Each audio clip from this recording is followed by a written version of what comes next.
Everyone eats out every day, but people don't think about how food arrives on the plate.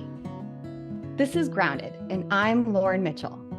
Join me as we delve deep into the challenges, expertise, and experiences of professionals and innovators in the food service industry. Grounded is powered by the Buyer's Edge Produce Division. Our mission is to provide innovative solutions and excellent service to food service operators.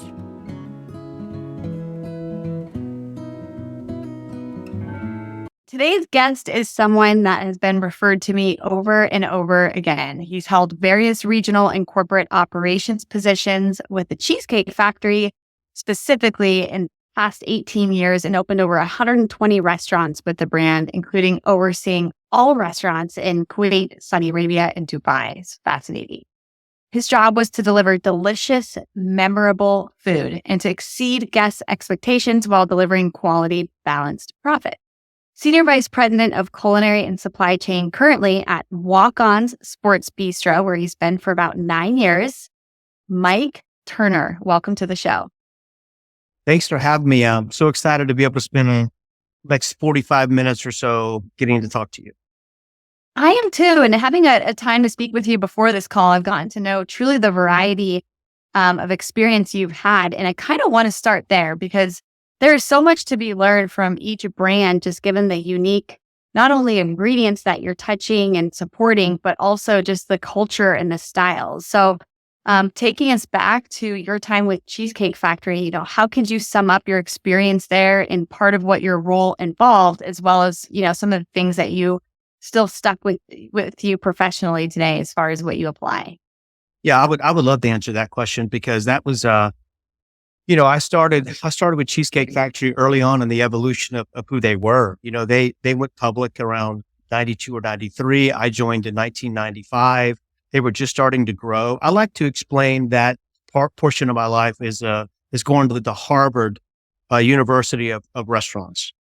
The level of talent that was there at that time and still there, and being able to be on the front line of watching this, now $2.5+ billion company grow with all the different training processes and procedures put in place, but also the culinary prowess, David Overton being the founder and being the vision of the food and having probably arguably one of the best palates ever, and the man could just walk by food and smell it, know if it was right or wrong. He had that kind of memory. And then Chef Bob Okura, a mentor and arguably one of the best chefs on the planet, especially in the national brand space. What he did in casual and upscale casual dining and how he developed and designed the menu, not only for volume, but for flavor, being flavor forward, was incredible. I had an opportunity to start out as a young executive kitchen manager. And within a year or so of doing that position, a gentleman by the name of Mr. Mark Pratt, we used to call him Sparky. And he was the vice president of kitchen operations at the time. And he saw something in me that I didn't see in myself, that. He took me along with this journey. And he's like, look, come on the road with me. Let's open some restaurants. I'm going to teach you a lot, just listen and learn, don't speak. And I promise that you'll learn a lot. And I certainly did. And I traveled and opened restaurants, and then I settled into several regional positions throughout the US and being able to oversee and run teams of culinary professionals, men and women who were committed to doing it better than everybody else every single day, and growing their careers and just seeing that evolve. And that, along with seeing the total evolution of the Cheesecake Factory menu, churning out 2 menu rollouts a year, massive menus from scratch. I mean, it was an incredible experience. And from that point, it took me to Los Angeles, where I worked running those restaurants. I did a couple things in the Culinary Center with Chef Bob, some teaching classes and some workshops. He was offered me to come in and help out, and I really appreciated that. And then I had the opportunity to go to the Middle East and open up restaurants over there. And that was a fascinating experience because I got a chance to not only learn a different side of the business, started really leveraging in supply chain a little bit, because at that point we were shipping everything over. So there was a transitional period where we needed to figure out how to get some products local. So we started doing that, started working on a commissary structure there as well, which had never happened before. And then just working with amazing men and women, who were coming from all different countries all over the world and were coming to work for this company that they didn't really know, but it was a dream for them. And, that experience was providing them the money and the income they needed to take care of their families at home. It's such a sacrifice for these ladies and gentlemen to leave home for a year or 2 years to go work in a completely different country, to make the brand, to build the brand, and to have, to be, God, I don't know how many thousands and thousands and thousands of miles away, and walking into a cheesecake factory that looks exactly like Los Angeles, California, and the same vision and values and, everything, the culinary prowess and the quality of food, and seeing that from that team was really a proud moment. That is so cool. So I'm going to stop you there because I have a question with that. So here's a common example with so many brands where they start in US, they have some success, and then they want to grow and go international. What can you tell me, aside from, as you said, the footprint is the exact same as if you were walking into a cheesecake factory in LA, but everything from even the cases the produce come in, or perhaps just the distribution model, you mentioned commissary. What are the key differences, would you say, in the US distribution or supply chain model for Cheesecake Factory versus how you stood it up over in the Middle East, just based on what's common practice over there? Yeah, that's a great question, because there's a lot when you look at going global and how you grow that. So it's economy of scale. The first thing that I've learned is that you have to really partner up with someone who knows and understands how to do it and has relationships in country to be able to grow that network, because there are things that you're going to bring over initially, and there are things that after you get those over into the country, you're going to look to locally to be able to either piggyback on things or produce things. For example, uniforms, those kind of things as well. Even smallwares can be bought locally. So the first thing is partnering up with someone who understands what that looks like and has connections in country. The second thing is it's the multiples. Opening one really doesn't work. You really have to open 2 or 3 or 4 or 5 to make it scalable financially. When you're talking about bringing over containers of product, the amount of time it sits on the water, getting through port of customs, and then being able to distribute that in country, that's quite a long and lengthy time. So you have to be very aware of shelf lives, perishable items. There's a lot of import export laws and coding there that you have to work around. That's all doable, but it's really about understanding that. So you've got to really make it scalable as well. And then third, global distribution or opening restaurants globally really solely has to rely on the supply chain and having the supply chain team go in and do their work, right? Boots on the ground, visiting other restaurants that are in that area, looking for like products, understanding what can be piggybacked on or off that's in those brands, and then really isolating your proprietary brands or what you're truly going to bring in versus what you can get locally. So you can tag on to distribution models that way. So you're shipping over what you need to be shipping over, which is truly a brand identity item that you need. And then you can tag on to other items, whether in country or other brands are bringing those over. And that helps control the cost and help to also protect the shelf life. Wow. So number one, partnering up with someone over there already who had the existing connections and relationships. We hear this all the time on the show, is relationships rule in this industry. That's a great example of it lived out loud with a global growth. 2, power in the multiples and how to scale financially. So not just one, but I think that can be applied here in the US too. That's a great one. Shelf life quality and impacts, consideration of import export laws. Great one.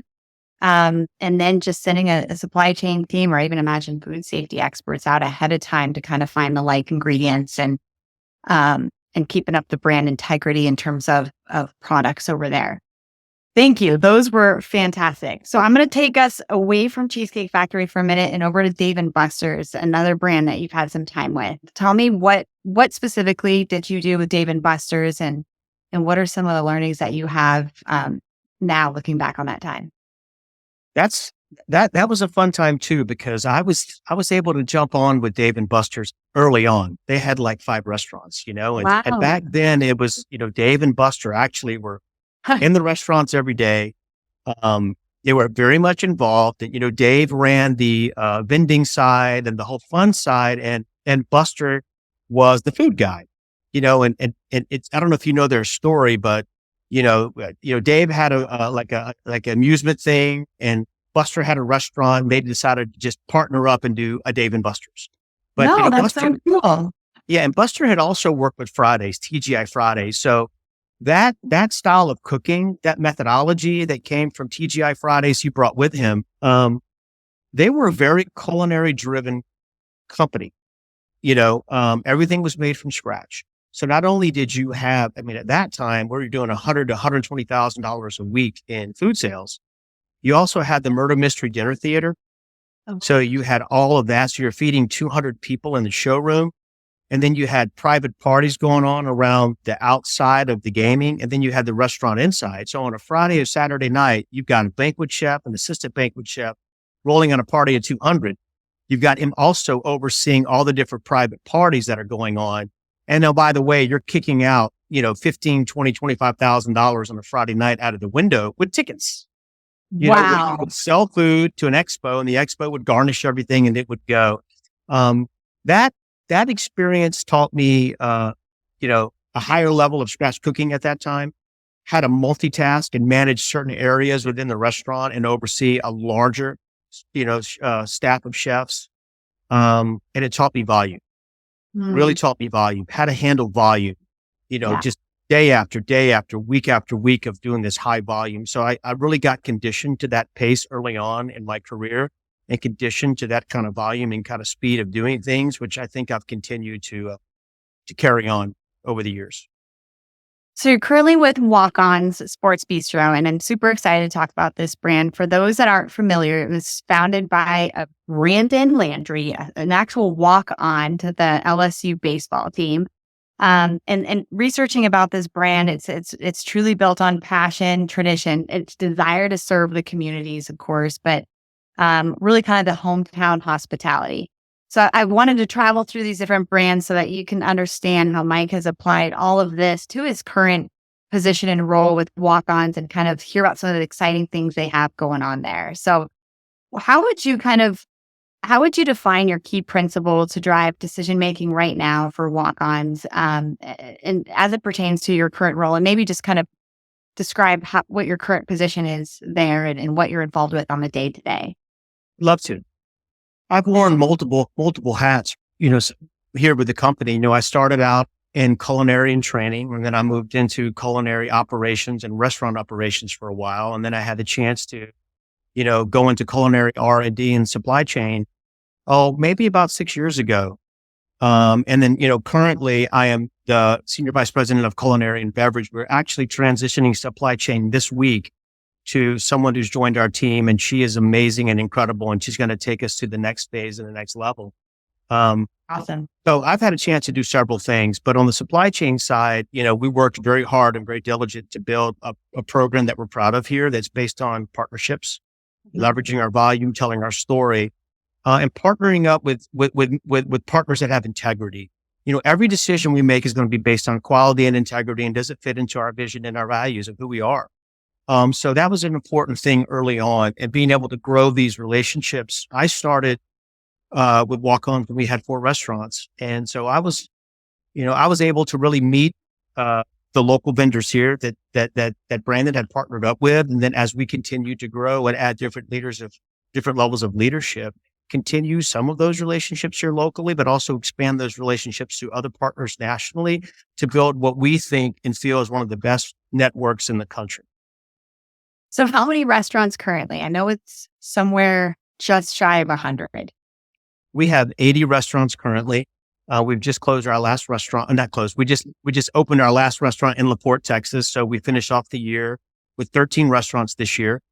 We have a very aggressive growth rate over the next 5 years. We've recently gone through a level of leadership changes. We brought in some very, very, very talented executive leaders to take us to the next level and to the next phase.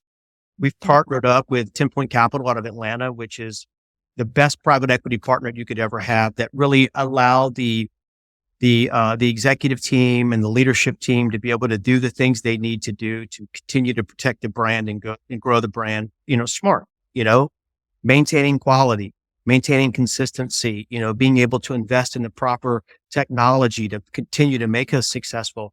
And I say that because, a lot of times you don't see that, right? A lot of times, some partners may come in and want to try and do this.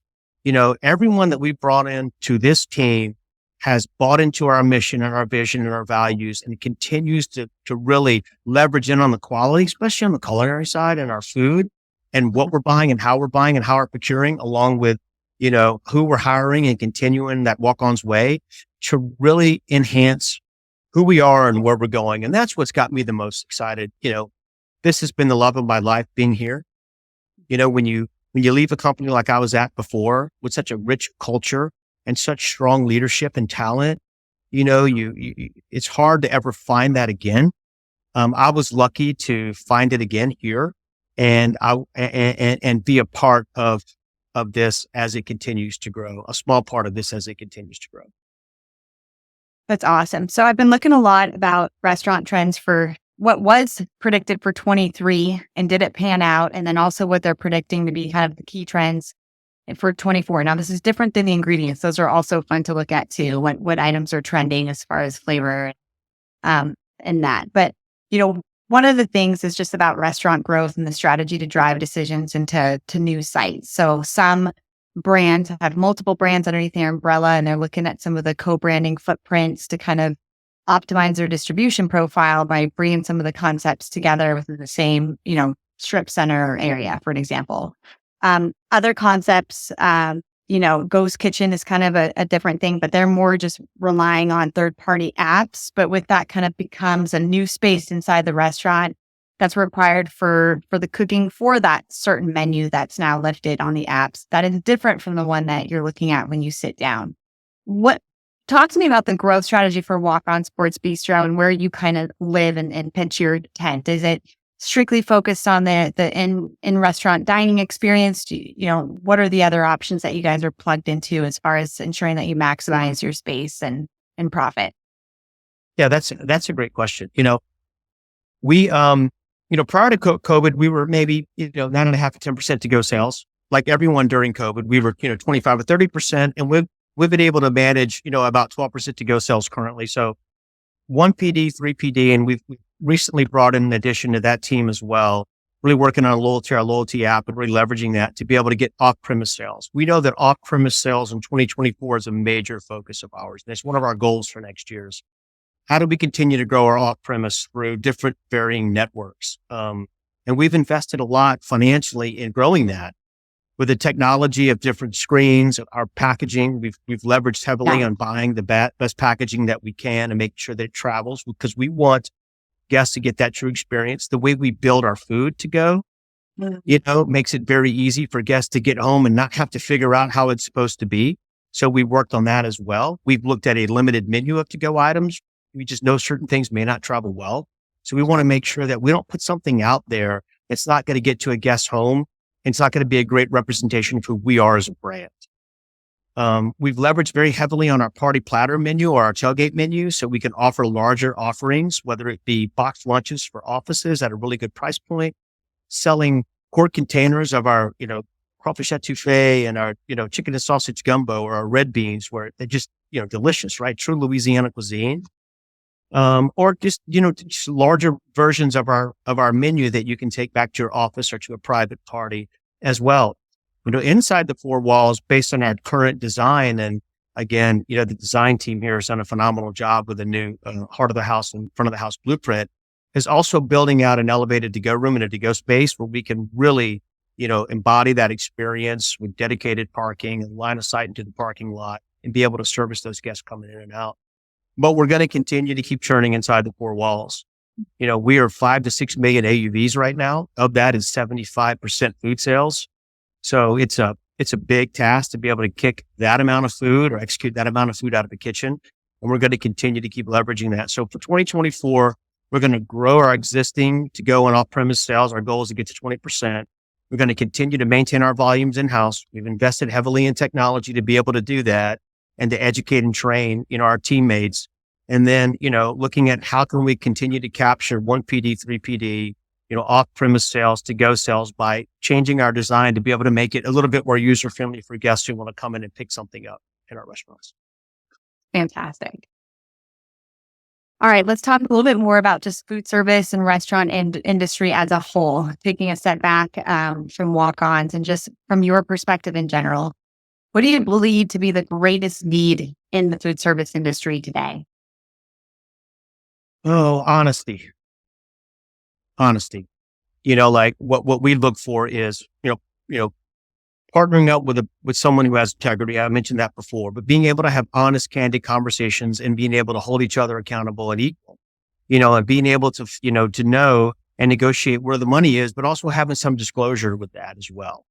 You know, I think we do a really good job of going, approaching our vendors and looking at the best pricing and how do we negotiate the best price and how do we maximize logistics and freight to be able to do that because we're a franchise driven company. Yes, very important. Yeah. We are concerned about franchisee profitability first and foremost. Sure. And the job of the supply chain team and everyone in this office is to be of service to our franchisees. That's the economic engine that turns all of this. So, I look for some honest, candid conversation. I look for someone who could grow with us, who understands the of service mentality that, check your ego and let's just get down to serving our guests and serving our franchisees who serve our guests, taking care of those general managers and executive kitchen managers that are doing the job every single day. And then being able to present what their growth plan is for us as we grow 1 year, 3 year, 5 year, 10-year vision and make sure they can grow with us. And we're going to continue to be taken care of and be an integral part of what they're doing. That's a big one. That's every one of our clients this year have put that expectation back toward us. As you can see, we're growing. How are you meeting us in that growth? It's a huge one right there.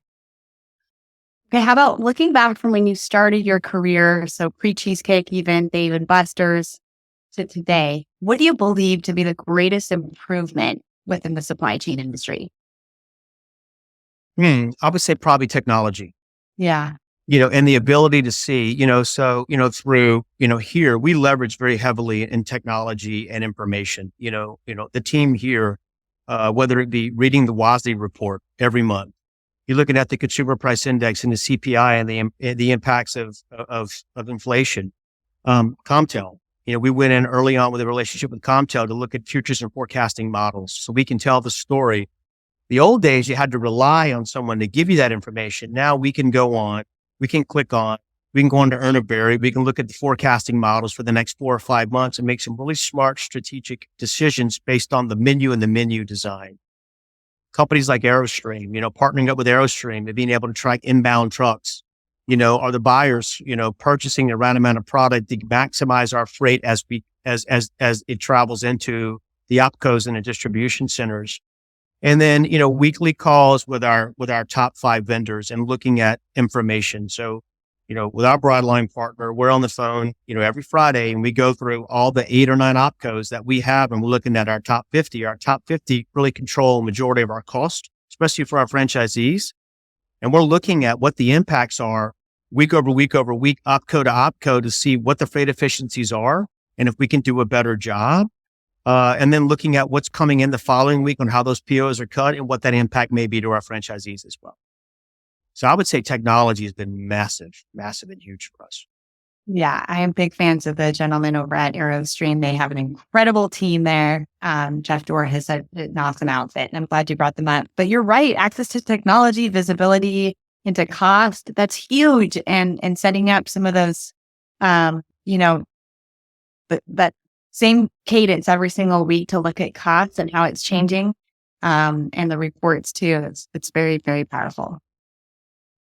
So in our industry, relationships keep our business grounded. You covered this a little bit in the global growth concept, but how else can you speak toward the importance of relationships as far as how do you utilize it just here in the US and with walk-ons? I've learned that the squeaky wheel gets the grease. So something that I think that we really pride ourselves on is, early on when we just started growing, we established relationships and we sold our vision. We brought in our partners here to Baton Rouge, Louisiana, which is where our office is currently. We brought them in and we introduced them to the team and we formed these relationships and we would show them what our long-term strategic vision is, what our 1 year, 3 year, 5 year, 10-year plan is. And we continued to do that.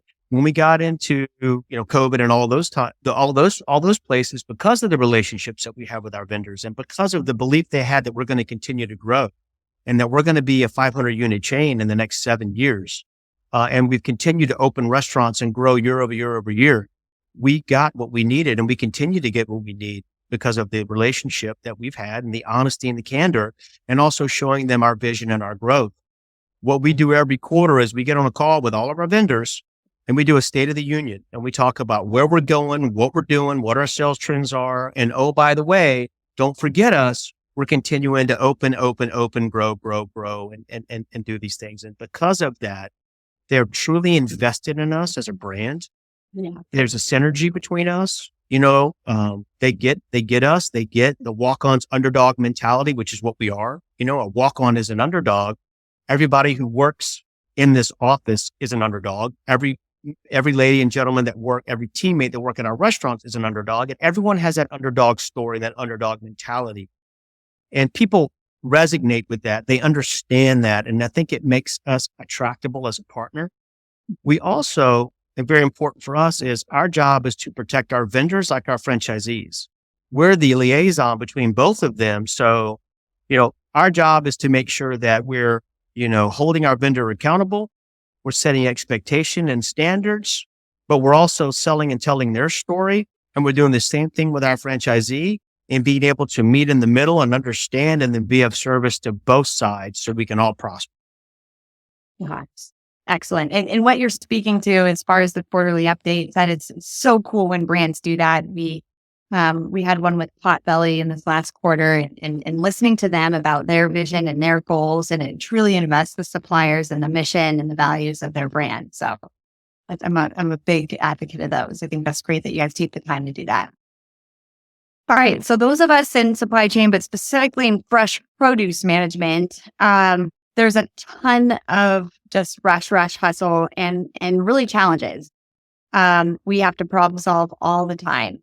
How do you identify potential risks or mitigate issues just using your experience or just your history in the industry? Regarding food safety, just overall, just delivery of the product. Either. Yeah. Either. Well, I mean, we really elevated our game when we started a partnership with you guys, Fresh Concepts. I mean, up until then, who we were using before was tough, right? It was a distributor-owned network. It made it very hard for us to grow. There were long calls, and we really didn't like that. And we saw early on that for us to get to that 300, 400, 500 unit mark, which is where we're going, we had to partner up with somebody else. We have our own internal mechanisms that we look at for food safety. We go and we visit the, distribution centers and the produce providers, and we do those things. But we also rely heavily on our partnership with Fresh Concepts to be able to do that for us. Being able to negotiate on our behalf, to be able to get full truckloads in and out, to maximize freight efficiencies, to be able to help on the food safety side. And then the technology that you guys have and what you present to us and what our executive kitchen managers have the ability to be able to do, the real-time ticker of where the pricing is, being able to handle the credits, the market reports, all of that is not only an educational piece, but it also helps to, hold our EKMs accountable and our vendors accountable as well. So I would like to say that this has probably been the easiest side of the business for us, is the produce side, because we've got such a great partner that we invested heavily in, and you guys invested in us and continue to do a phenomenal job. So good to hear. I love it. All right. So we're going to wind down towards some rapid fire questions, but I have one more question as far as, your professional career and some of your beliefs. Tell me something that you've learned as a result of your role that everyone should utilize in their life. Be humble. Be hungry. Be the hardest person. Be the hardest worker in the room. Stay hungry. I love it. Okay. Some rapid fire. What is something that you do every day that keeps you grounded? I find, and where I get grounded is I wake up at 5:30, 5:45, and I go to the gym. And I usually walk in there at 5:45 with a completely different mindset than when I walk out. And I take that time to be able to process the day, to walk myself through what I need to do, to re-energize myself, to re-engage myself, to empower myself to be a better version of who I am. knowing that I've got to go out and really make some impacts throughout the day, and knowing that I got to be a better version of myself today than I was yesterday. And so I take that time for me. I'm either listening to music, I'm listening to a podcast, I'm doing something to better myself during that time, knowing that that is the only time that I really get to commit to me. And it's very important and valuable that I do that. Oh, it's so good. I share that with you. I know exactly what you're speaking about. How about to the next generation of supply chain, restaurant, culinary, EKM folks? What is your best secret that you're willing to share? Don't overcomplicate it. That's so good. I love Don't that. overcomplicate it. The math never changes. How they ran restaurants 40 years ago, it still applies today. How you calculate food costs and labor applies. How you take care of guests, seat guests, turn tables, hold people accountable, follow the flow of the food, first in, first out, food pulls, line checks, food safety. It's all the same. The P&L is a game film, but the game is being played right now. So if you're inside the four walls, you're managing your people, you're managing your product, you're following your systems, you're engaging, you're developing, you're working food quality, you're doing proper on hands, you're proper ordering, you're rotating. If you're doing all of that stuff, you're going to be fine. You'll build sales and you'll retain people. We like to overcomplicate it. We like to make it a lot harder than what it is. And it's difficult, right? It's a new labor model. Their labors are going up. There's pressure on COGS. I get all of that. But if you just stick to the basics, it's Vince Lombardi at the beginning of every season. Gentlemen, this is a football. It's getting back to the X's and O's and blocking and tackling. The technology and the reporting will show you where the problem is. But once you figure that out and find it, you've got to go and engage. The answers to all of your questions lie within the teammates and the staff. They will help you to accomplish any goal that you need to accomplish. You are so awesome. You are just nailing it. I love your answers. I think so many are going to resonate with this. This is just, you are such a cool guy to talk to. Mentorship. Who's been a mentor for you and in what way? I had so many mentors, I can go through a ton, my relationship with David Overton, as a founder of Cheesecake Factory and, believing in me when I didn't believe in myself, Mark Pratt, who saw something in me and took me on the road, knowing that I was this young kid who just needed to learn. Donald Moore, the old chief culinary officer of Cheesecake Factory, that taught me discipline and process and, a passion for food and holding people accountable. Chef Bob Okura, with his love of food and his process about how he got that way and beginning and middle and ending a palate and, trying to create these memory inducing moments through food and focusing on texture and finesse and nuance and all of those things. And to the mentors I have now, whether it's been Brandon Landry or, Chris Dawson, our new CEO here, has been a huge asset and a huge mentor for me.